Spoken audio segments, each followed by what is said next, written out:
Welcome everyone to Forever Rugby on Forever Sports. My name is Wes and today we will be looking at the preview of Argentina versus Samoa. The clash will take place on Friday in this third round and at St. Etienne. It'll be refereed by the Australian Nick Berry. Now these two teams have only played a total of 4 games against one another, with Argentina only claiming 1 victory, Samoa the other 3 scalps. 3 of their 4 all-time meetings have come at Rugby World Cup matches, and this was in 91, 95 and 1993. This game though will be their first meeting since 2005, which was held in Buenos Aires, the only time the fixture has ever been played on the home country of either team.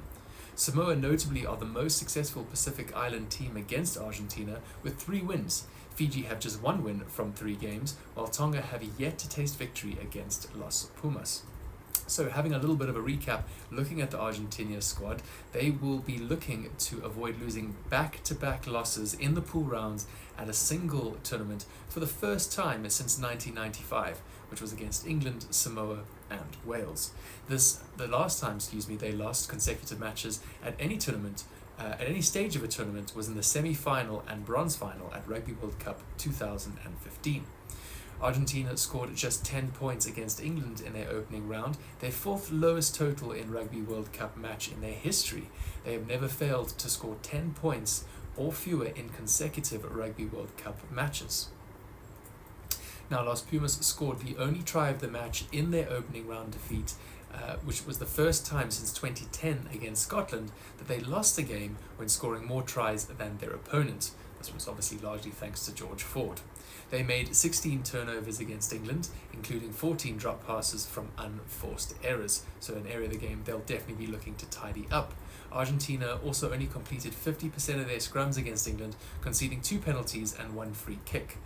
Unfortunately, it didn't get much better when it came to the line-out, as they came into the game averaging a line-out success of 92% on their own throw, but this dropped to 73% against England. So let's look at the Argentinian match day 23 taking the field this Friday. At number 1 is Thomas Gallo. At 2 is your captain, Julian Montoya.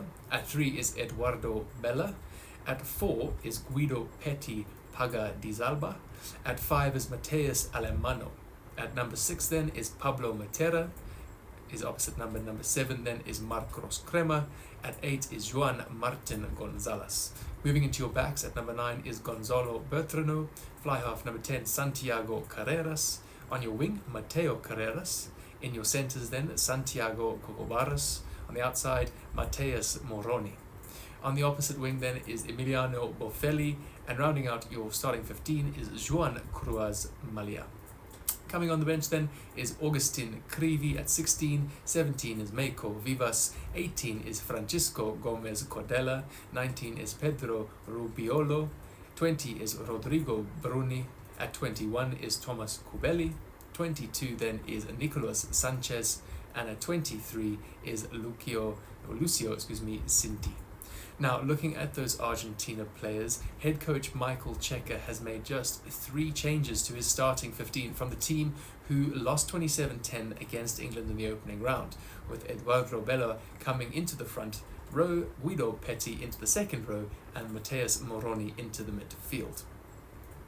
Eduardo Bella earns just his 5th test start and 2nd this year after their warm-up test against Spain. Then looking over across to Mateus Moroni, earns just his 3rd start of 2023 after playing 4 of his 6 tests off the bench. He is the only player to have played all 6 tests this year, despite only 2 of these 6 caps coming in the run-on team. Cheika has named 3 of Argentina's 5 most capped players of all time on his bench in Agustin Currie, Nicolas Sanchez and Thomas Cubelli. If used off the bench, Agustin Currie will move into 2nd all-time appearances alongside Felipe Conteponi and Juan Martin Fernandez Lobe in his 17th Rugby World Cup match. Only Mario Ledesma Ocrona has played more Rugby World Cup games for Los Pumas, with 18 between 1999 and 2011. So it would be another huge milestone for the veteran. And now let's have a look at the Samoans going up against the Argentinians. So Samoa will be looking to win their opening two pool matches for only the third time in Rugby World Cup history after 1995 and 2003.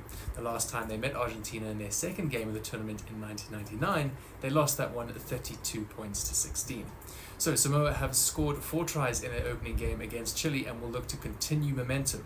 They have been held to 1 try or fewer in their second game of Rugby World Cup on 6 occasions in 91, 99, 2007, 2011, 2015 and 2019. So they will look to improve their discipline after earning 8 yellow cards in their past 5 Rugby World Cup matches after receiving 8 across the first 28 games. Samoa scored all 5 tries against Chile from set-piece possession, with 4 originating from the line-out and 1 from the scrum. So Samoa scored 5 tries from 11 entries into the opposition 22, averaging 3.4 points per visit, while also winning 2 penalties in the red zone. This is something they'll look to do once again. Impressively, they only turned the ball over on 4 occasions with 3 handling errors and 1 kick turnover, so Samoa know how to keep possession. Now, the Samoan defence only allowed Chile a gain line success of 41%, 5 entries into their 22, and enjoyed a tackle completion rate of 82%. Having a look at the Samoans on the field though, at number 1 is James Lay, number 2 is Sialala Lam, at 3 is Paul Alu Emil, at 4 is Brian Aluina Uese, at 5 is Chris Vu, your captain, at 6 it's Theo McFarland, 7 is Fritz Lee. At number 8, rounding out the forwards, is Stephen Luatua. At number 9 then, and in your backs, is Jonathan Taumateni. At 10 is Christian Lealiafano. 11 on the wing is Ben Lam. In the centres then, 12 is Tumua Manu. At 13 is Ulupanu, Junior Satuni. 14 then on the other wing is Nigel Awong. And at 15 is Duncan Paiua Ua. At 16 is in your bench then, Sam Malolo. 17, Charlie Faumina. At 18 then, Michael Alatoa. 19 is Taleni Junior Agesi Su. 20 is Sajordan Taufua. 21 is Melanie Matavoa. And at 22, Ala D'Angelo Lewila. Rounding up the 23 squad, at 23, Danny Toala. So head coach Mapusua has made 3 changes to his starting 15 from the team that defeated Chile 43-10 in the last game. Paul Alu Emil comes into the front row, Brian Aluanos Ese into the second row, and Ben Lam onto the wing. 3 players in this match day team bring with them test experience from other countries, with Stephen Luatua and Charlie Faumina earning 15 and 50 caps for the All Blacks respectively, and Christian Lealiafano 26 caps for the Wallabies.